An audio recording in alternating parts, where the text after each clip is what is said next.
ಶಿಡ್ಲಘಟ್ಟ ಕ್ಷೇತ್ರದ ಜಂಗಮಕೋಟೆ ಕೆಐಎಡಿಬಿ ವಿಚಾರ ನಿರ್ಧಾರ ಕೈಗೆತ್ತಿಕೊಳ್ಳುವ ಶಕ್ತಿ ನನಗಿಲ್ಲ ಎಂದು ಸ್ಪಷ್ಟನೆ ನೀಡಿದ ಶಾಸಕ ಬಿಎನ್ ರವಿಕುಮಾರ್. ಶಿಡ್ಲಘಟ್ಟ ತಾಲೂಕಿನಲ್ಲಿ ಕೈಗೊಳ್ಳಲಾಗುತ್ತಿರುವ ಕೆಐಎಡಿಬಿ ಕರ್ನಾಟಕ ಕೈಗಾರಿಕಾ ಪ್ರದೇಶ ಅಭಿವೃದ್ಧಿ ಮಂಡಳಿ ಯೋಜನೆಗೆ ಸಂಬಂಧಿಸಿದಂತೆ ಭಿನ್ನಾಭಿಪ್ರಾಯಗಳು ಉದ್ಭವಿಸಿರುವ ಹಿನ್ನೆಲೆ ಶಿಡ್ಲಘಟ್ಟ ಕ್ಷೇತ್ರದ ಜೆಡಿಎಸ್ ಶಾಸಕ ಬಿಎನ್ ರವಿಕುಮಾರ್ ಅವರು ಸ್ಪಷ್ಟನೆ ನೀಡಿದ್ದು ಸಾರ್ವಜನಿಕ ಚರ್ಚೆಗೆ ಗ್ರಾಸವಾಗಿದೆ. ಮಾಧ್ಯಮ ಪ್ರತಿನಿಧಿಗಳೊಂದಿಗೆ ಮಾತನಾಡಿದ ಅವರು, ನಾನು ಈ ಸರ್ಕಾರದ ವಿರುದ್ಧದಿಂದ ಚುನಾಯಿತರಾಗಿರುವ ವಿರೋಧ ಪಕ್ಷದ ಶಾಸಕ. ನನ್ನ ಒಂದು ಕ್ಷೇತ್ರ ವ್ಯಾಪ್ತಿಯೊಳಗೆ ಯಾವುದೇ ಕೆಐಎಡಿಬಿಗೆ ಸಂಬಂಧಿಸಿದಂತೆ ಯಾವುದೇ ರೀತಿಯ ನಿರ್ಧಾರ ಕೈಗೆತ್ತಿಕೊಳ್ಳುವ ಶಕ್ತಿ ಇಲ್ಲ. ಕೆಐಎಡಿಬಿ ಯೋಜನೆ ತರಲು ನನಗಿಲ್ಲ, ಅದನ್ನು ನಿಲ್ಲಿಸುವ ಸಾಧ್ಯವೂ ಇಲ್ಲ. ನಾನು ಸರ್ಕಾರದ ಭಾಗವಾಗಿದ್ದರೆ ಮಾತ್ರ ತಮ್ಮ ಇಚ್ಛೆಯಂತೆ ನಿರ್ಧಾರ ತೆಗೆದುಕೊಳ್ಳಬಹುದಿತ್ತು ಎಂದು ಹೇಳಿದ್ದಾರೆ. ಅಷ್ಟೇ ಅಲ್ಲದೆ ಗ್ರಾಮ ಪಂಚಾಯಿತಿ ಪಿಡಿಒಗಳನ್ನು ವರ್ಗಾಯಿಸುವುದಕ್ಕೂ ಶಾಸಕರಿಗೆ ಅಧಿಕಾರವಿಲ್ಲದ ಸ್ಥಿತಿಯಲ್ಲಿರುವುದನ್ನು ಅವರು ಉದಾಹರಿಸಿ, ಈ ಸರ್ಕಾರದಲ್ಲಿ ನಮ್ಮ ಪರಿಸ್ಥಿತಿ ದುರ್ಬಲವಾಗಿದೆ, ಇದು ಪ್ರತಿಪಕ್ಷದ ಶಾಸಕರ ಯಥಾರ್ಥ ಸ್ಥಿತಿ ಎಂದು ವಿವರಣೆ ನೀಡಿದ್ದಾರೆ.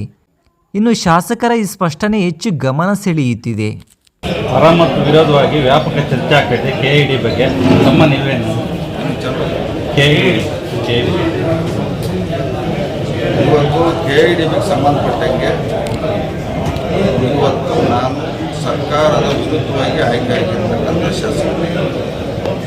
ನನ್ನ ಒಂದು ವ್ಯಾಪ್ತಿ, ಇವತ್ತು ನಮ್ಮ ಒಂದು ಅಧಿಕಾರ. ಕೆಐಡಿಬಿ ತರಂಥ ಶಕ್ತಿಗೂ ನಮಗಿಲ್ಲ, ನಿಲ್ಲಿಸೋಂಥ ಶಕ್ತಿಗೂ ನಮಗಿಲ್ಲ.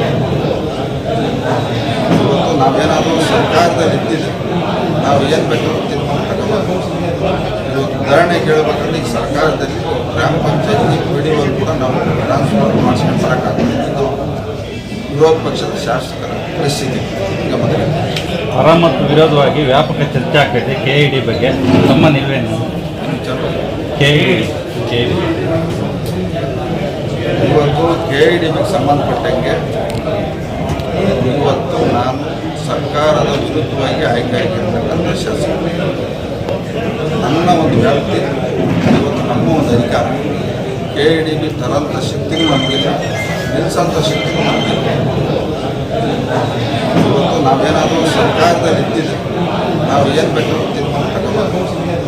ಇವತ್ತು ಉದಾಹರಣೆ ಕೇಳಬೇಕಂದ್ರೆ ಈ ಸರ್ಕಾರದಲ್ಲಿ ಗ್ರಾಮ ಪಂಚಾಯತಿ ಪಿಡಿಒ ಕೂಡ ನಾವು ಟ್ರಾನ್ಸ್ಫರ್ ಮಾಡಿಸ್ಕೊಂಡು ಬರೋಕ್ಕಾಗ್ತದೆ. ಇದು ವಿರೋಧ ಪಕ್ಷದ ಶಾಸಕರ ಪರಿಸ್ಥಿತಿ.